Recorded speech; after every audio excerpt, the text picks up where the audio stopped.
안녕하세요, 성도님들. 오늘의 말씀 묵상 나눠보도록 하겠습니다. 오늘의 본문은 열왕기상 8장 1절에서 11절까지 본문입니다. 열왕기상 8장부터는 솔로몬이 성전 건축을 마친 이후에 하나님의 법궤를 가지고 와서 성전 안에 안치시켜 놓습니다. 그 다음에 솔로몬의 기도가 길게 이어서 등장하고 있습니다. 오늘의 본문에는 그 언약궤를 솔로몬이 성전에다가 안치시켜 놓는 본문입니다. 알다시피 성전은 뜰로 이루어져 있고 성전 건물에 그 성소와 지성소가 있지 않습니까? 그 지성소 안쪽에 법궤라는 그 하나님의 임재를 상징하는 상자가 위치되어 있었습니다. 이 법궤를 가지고서 오늘 본문에는 솔로몬 왕이 제사장들을 통하여서 성전 내부 지성소까지 안치시켜 놓고 하나님께 명절 예배를 드리고 있는 본문입니다. 특별히 법궤를 우리가 살펴보고 싶은데요. 법궤 안에는 무엇이 들었습니까? 오늘 본문 말씀 가운데 보니까 십계명의 두 돌판이 들어 있었다 말하고 있죠. 이 십계명의 두 돌판은 모세가 시내산에서 하나님께 직접 받은 돌판으로서 이스라엘 백성들이 지켜야 할 핵심되는 계명, 십계명을 적어 놓고 있습니다. 그 두 돌판을 법궤 안에 담아서 하나님의 말씀, 하나님의 마음이 어떠한지를 강조하고 있는 것이죠. 이 나무 상자인 법궤가 어떻게 안치될 수 있었습니까? 두 나무 상자 옆에 채를 끼워서 법궤를 만지지 못하게 하고 채를 어깨로 제사장들이 메어서 들고 다녔다는 것이 성경의 기록이죠. 이 법궤에 또한 상자, 그 뚜껑 제일 위편에는 무엇이 있냐? 하나님께 제사 드릴 때 피를 뿌리는 시은좌, 은혜의 장소, 은혜의 보좌라는 맨 위편에 장소가 있습니다. 여기에 하나님께서 임재하신다. 하나님께서 자기의 발등상으로 임재하신다는 것을 상징하는 장소죠. 이 법궤를 솔로몬이 바로 하나님의 지성소 안에 안치시켜 놨다는 것이 오늘 말씀의 본문의 핵심 내용입니다. 특별히 여기 살펴보아야 될 것은 무엇인가? 법궤는 사람이 스스로 자기의 원하는 방식대로 안치시킬 수가 없다는 것이죠. 누가 날라야만 했습니까? 제사장들, 특별히 레위인들 중에서 고핫 자손이라는 그 제사장들이 궤를 메어서 안치시켜야만 했다라는 것을 알려주고 있죠. 이것은 사실 여러 이야기가 있는데요. 다윗 왕 때 이 법궤를 잘못 메었다가 사고가 난 적이 있지 않았습니까? 다윗 왕이 그 당시에 법궤를 예루살렘으로 가지고 오다가 어떻게 했냐? 이 고아 자손이 아닌 다른 사람의 손을 빌려서 법궤를 가져왔던 적이 있죠. 근데 어떤 사고가 일어났습니까? 그 당시에 아비나답이라는 사람의 아들이었던 우사가 있었습니다. 이름이 우사인데 이 우사가 어떻게 법궤를 운반했냐? 수레에 실어서 법궤를 운반했습니다. 수레에 실어서 소가 끌고 가다가 갑자기 소가 날뛰기 시작하니까 이 우사가 하나님의 법궤를 보호하려고 손으로 만졌다라고 말하죠. 안타깝게 이 우사는 자기가 레위인 고핫 자손이 아니었는데 마치 법궤를 만질 수 있는 것처럼 행동했다가 그 자리에서 죽고 말았다라고 성경의 본문이 기록해 놓고 있습니다. 다윗은 이 실수와 함께 너무나 마음이 놀라고 황당하고 분해서 자기의 실수 때문에 또 자기의 죄 때문에 분해서 법궤를 가지고 온 일을 포기했다라고 말합니다. 그 다음에 다음번에 두 번째 시도할 때는 레위인과 고핫 자손 제사장들을 시켜서 예배하면서 이 법궤를 메왔다. 이러한 자세한 부분이 사무엘상에 잘 나타나 있습니다. 어찌됐든 이 법계 사건의 이야기는 무엇을 말합니까? 하나님은 거룩하신 하나님이라는 것을 알려줍니다. 누가 하나님의 법궤를 가지고 다닐 수가 있는가?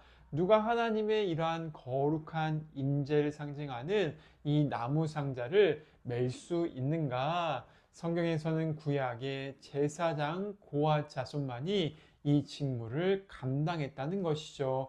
하나님이 특별히 거룩한 분이시기 때문에 이들에게만 그것을 맬 수 있도록 직무를 주었습니다.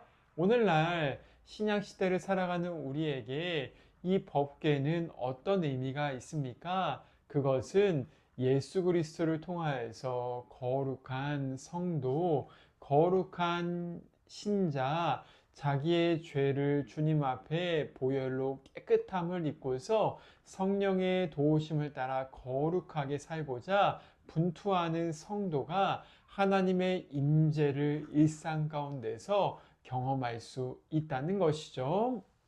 누구나 다 하나님의 임재를 경험할 수가 있습니다. 그런데 성경에서 구약처럼 고핫 자손이 될 필요가 없는데, 그럼에도 불구하고 거룩을 추구하는 성도가 있고 거룩을 추구하지 못하는 그러한 죄악에 세상에 물든 성도가 있다는 것이죠.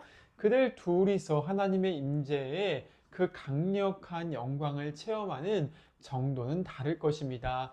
다른 말로 하면은 어떤 말이겠습니까? 성령 충만한 성도가 있고 성령 충만하지 못한 성도가 있다는 것입니다. 성령 충만한 성도는 어떻습니까? 날마다 자기의 삶을 거룩하게 살도록 분투하는 것이죠. 하나님의 뜻에 합당한 삶을 드리기 위해서 자기의 인생과 삶이 성전이 되게 하기 위해서 주님께 자신을 드리는 것입니다. 하나님은 이러한 성도의 삶 가운데 성령 안에서의 삶을 살 수 있도록 도우신다, 약속하시죠. 로마서 8장의 말씀은 이렇게 말하고 있지 않습니까? 성령을 따라 행하는 성도는 성령의 생각을 따라 살아간다라고 말하고 있습니다. 영을 따라 살아가는 성도, 영의 생각을 품는 성도, 성령께서 기뻐하시는 일을 마음 가운데 소원으로 품는 성도는 하나님의 영광 가운데 사로잡혀 살 수가 있다 강조하는 것이죠. 오늘 하루도 성령 충만한 삶, 거룩한 하나님의 임재를 우리가 누리는 삶을 살기를 원하십니까? 주님께 자신을 거룩하게 구별할 수 있기를 기도하길 바랍니다. 또한 성령의 인도하심을 따라서 성령의 생각을 오늘도 붙잡으셔서 하나님을 기쁘시게 하는 삶, 그러한 삶을 소망하고 기도할 때 주님은 우리 가운데 이러한 성전 가운데 임하시는, 법궤 가운데 임하시는 거룩한 능력을 우리에게 허락하여 주실 것입니다. 또한 이 말씀의 본문을 통하여서 우리가 기억해야 될 것은 무엇입니까? 성막 가운데 있던 법궤를 가지고는 날짜가 초막절이었다는 것입니다. 이 말씀 가운데 보니까 7월에 2절 말씀 가운데 보니까 에다니몰 월 일곱째 달 절기에 이 법궤를 메왔다라고 말하죠. 초막절이죠. 초막절의 절기는 무엇입니까? 광야에서 이스라엘 백성들이 떠돌다가 그 초막을 짓고 살았던 그 시절의 기억을 떠올리는 것입니다.